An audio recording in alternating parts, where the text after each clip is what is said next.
The finish lines are back on Underdog Fantasy, and I'm going to be looking to hammer a few of these to make some money. If you don't know what Underdog Fantasy is, it is daily fantasy. You come in here, you say higher or lower than any of the numbers you see on the screen, you slap a few of them together, and if you are correct, you are riding off to the races with some new money in your account. Underdog Fantasy is a ton of fun. It's super easy. It's wildly versatile, and they will give you free money to play. FREE money. The only thing you need to do to get that free money is go to wewantpicks.com/underdog, use promo code WWP, and the free money comes pouring in. wewantpicks.com/underdog, promo code WWP. I'm going to focus on the UFC Baku fight card, but you can see across the top here, this is every sport. We got golf, we got video games, we got lady sports. You can mix and match sports. You can do whatever the hell you want. I'm going to focus very squarely again on UFC. Let's go ahead and jump in. I mentioned the lower on finishes are back, and we're going to hammer the lower on Jamahal Hill's finish here. He's not going to finish Khalil Rountree. If he wins this fight, it's the distance striking, it's the footwork. And before one of you absolute goblins, well, Jamahal Hill's footwork sucks. In what fight did it suck? Because when he won the belt, it was his unbelievable footwork that won him that belt. The footwork to stay away from Glover and to dot him up at range. Obviously, he lost to Alex Pereira, but that fight was too early to care about footwork. And then his last fight was an absolute war against the zombie with an unconventional strike style.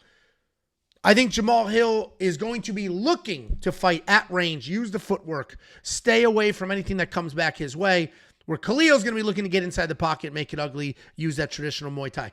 Either way, if there is a finish, it'll be on the Khalil side. I do not see Jamahal Hill finishing Khalil Rountree, because again, if he wins, he's at distance, he's pinpoint accuracy, not really raw power. So we're going to do the lower on a finish there. There should be more coming in as well. I think the lower on a finish for Musayev makes some sense, but we're going to use, let's see if it lets us mix and match. Some of these, sometimes they don't let you put opponents against each other. So let's do the lower on a finish from Musayev because he's not going to finish Motobek Orobai. Orobai just showed us in his last fight how insanely tough he is. So even if he loses, I don't think he's going to get finished. But let's do the higher on takedowns for Motobek, and we'll see if this allows us to submit this entry. The higher on takedowns is the more confident line here. I think he'll get 3 takedowns, and it's a higher payout as well. So I think we're good with both of these. I don't see Musayev finishing Motobek Orobai, so the lower on that finish line makes a ton of sense. And I think Orobai will get at least 3 takedowns. He's got 3 fights in the UFC. His last fight, he had 2 takedowns because that was a back and forth, absolute drag-him-out war against a very good wrestler and a short, compact guy. The fight before that, he had 6 takedowns. The fight before that, he had 7. That's who he is as a fighter. And in this fight, I think he's going to be looking to leverage the takedowns, so getting to 3 is not an outrageous thing to happen. If we go to Nazim Sadikov, I don't think he's going to get the finish here. So the lower on finish makes sense. The only reason I'm not going to jump on it, and it is a little juiced, the only reason I'm not going to jump on it is because Nicholas Mata has been finished before. He's been knocked out before. So we're going to leave it alone, and Nazim can just find spots. I mean, his striking is absolutely unbelievable. He flows really well. Some of the more underrated striking in the division. I do not think Naimov is going to win by finish. I don't think he's going to finish Bogdan Grad. So we can go ahead and add that to the mix as well. And then if we work our way down, one of my more confident lines, Park is not going to finish Nurdaev. So we're going to add that. Jun Young Park is one of the least dangerous guys on the roster. Just straight up not dangerous. You'll see he has a few random submissions, but against who? And are those people still in the UFC? The answer is no, they're not. I did the work for you. Melissa Mullins to get 2 takedowns. We're going to grab that as well. Over 1.5 takedowns. I built an entry already for premium members. It wasn't quite as long as this.